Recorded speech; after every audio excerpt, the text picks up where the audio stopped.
À 60 ans, il quitte Paris pour les États-Unis. Son histoire va vous inspirer. Je m'appelle Julien Moreau, et si je raconte aujourd'hui mon histoire, c'est parce que je veux que chacun comprenne qu'il n'est jamais trop tard pour recommencer sa vie, même lorsque tout semble déjà écrit, même lorsque le monde entier pense que l'on est arrivé à la fin de son chemin. Je suis né à Paris, dans un petit appartement du 11e arrondissement, dans une famille modeste, où l'on apprenait très tôt la valeur du travail, du silence et de la dignité. Ma vie a longtemps été simple, presque trop simple.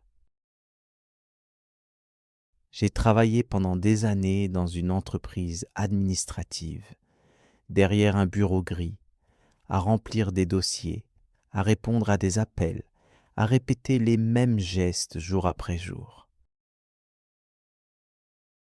J'avais une routine stable, une vie correcte, mais au fond de moi, il y avait toujours cette sensation étrange que quelque chose me manquait, comme si je vivais une existence qui n'était pas complètement la mienne. Les années ont passé très vite, presque sans que je m'en rende compte. J'ai vu mes amis changer de vie, certains partir à l'étranger, d'autres ouvrir des entreprises, certains abandonner leurs rêves pour des chemins plus sûrs. Moi, je suis resté. Je suis resté à Paris, dans le confort de l'habitude, dans la sécurité de ce que je connaissais. Et pourtant, chaque soir, en rentrant chez moi, je regardais la ville par la fenêtre et je me posais toujours la même question. Est-ce vraiment ça, ma vie? Puis est arrivé ce moment que je n'oublierai jamais. J'avais presque 60 ans. Beaucoup diraient que c'est l'âge du repos, de la retraite, du calme. Mais pour moi, c'était l'âge du regret. J'avais l'impression d'avoir laissé passer quelque chose d'important, une opportunité invisible, une route que je n'avais jamais osé prendre. Un jour, sans vraiment réfléchir, j'ai pris une décision qui a surpris tout le monde autour de moi. Je voulais quitter la France pour aller vivre aux États-Unis. Ce n'était pas un rêve de jeunesse, ce n'était pas un plan préparé depuis longtemps. C'était plutôt une urgence intérieure, une voix silencieuse mais insistante qui me disait que si je ne faisais rien maintenant, je ne ferais jamais rien. Mes proches ont été choqués. Certains m'ont dit que c'était trop tard, que je n'avais plus l'âge pour recommencer une vie ailleurs. D'autres ont essayé de me convaincre que je risquais de tout perdre, ma stabilité, mes économies, ma tranquillité. Mais au fond de moi, je savais que rester serait le plus grand risque de tous. Alors j'ai vendu presque tout ce que je possédais. Mon appartement, mes meubles, mes objets personnels. J'ai gardé seulement quelques vêtements, quelques livres et surtout une petite valise remplie d'espoir et d'inquiétude. Et un matin, très tôt, j'ai pris l'avion pour New York. Quand je suis arrivé, la réalité m'a frappé immédiatement. Les États-Unis ne reflétaient pas l'image montrée dans les films. Tout était plus rapide, plus bruyant, plus dur aussi.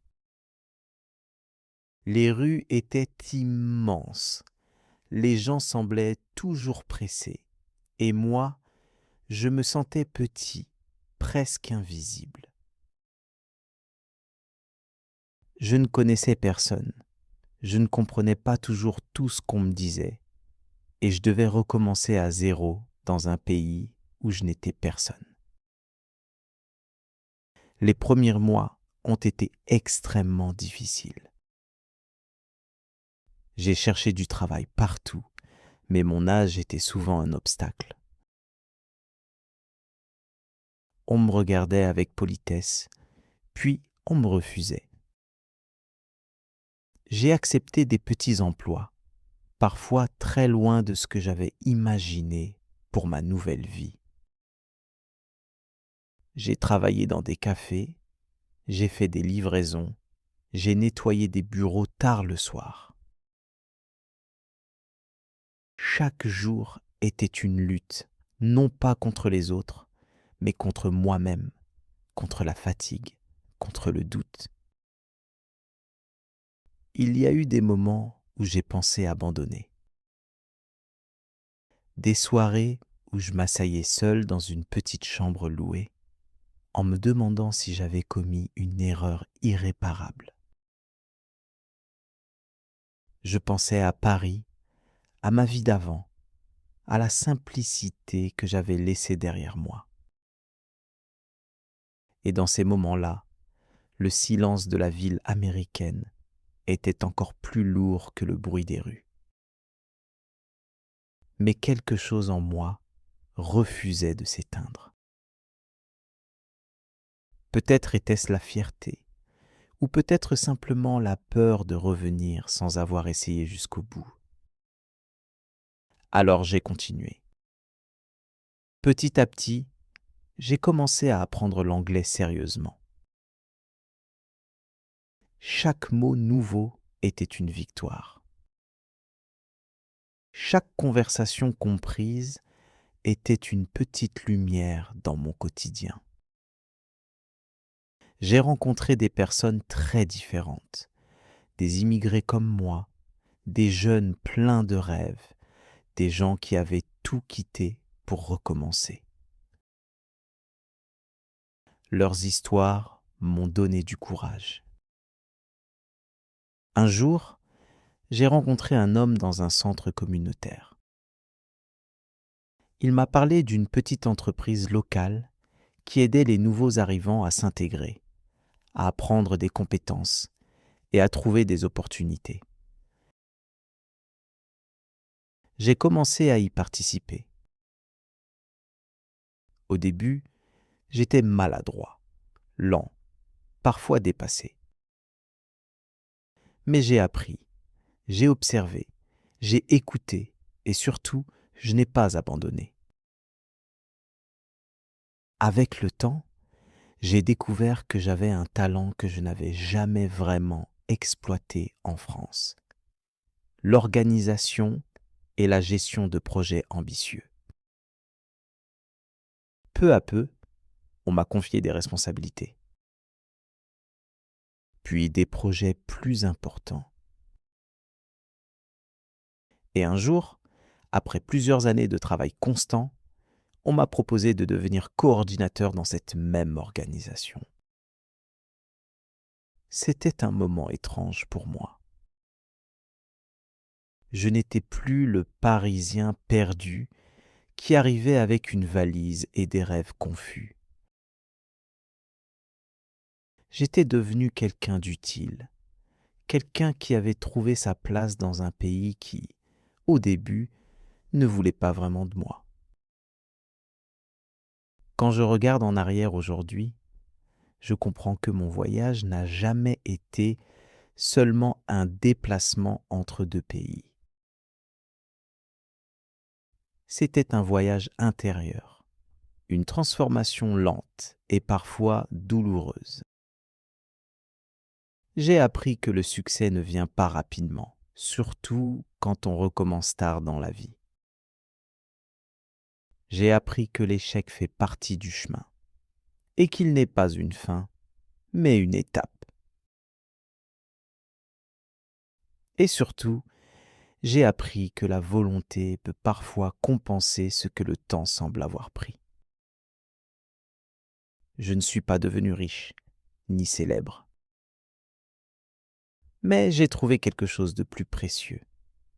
La satisfaction de m'être prouvé à moi-même que je pouvais changer ma vie, même à un âge où beaucoup pensent que tout est déjà terminé. Aujourd'hui, lorsque je marche dans les rues de New York, je pense parfois au petit garçon que j'étais à Paris, au jeune homme que j'ai été et à l'homme que je suis devenu. Et je me dis que la vie n'est jamais vraiment écrite à l'avance. Elle dépend des choix que l'on fait, des risques que l'on accepte et des sacrifices que l'on est prêt à supporter. Si je devais donner une seule leçon de mon histoire, ce serait celle-ci. Il n'est jamais trop tard pour commencer à vivre vraiment, mais il faut avoir le courage de perdre ce qui est confortable pour trouver ce qui est essentiel.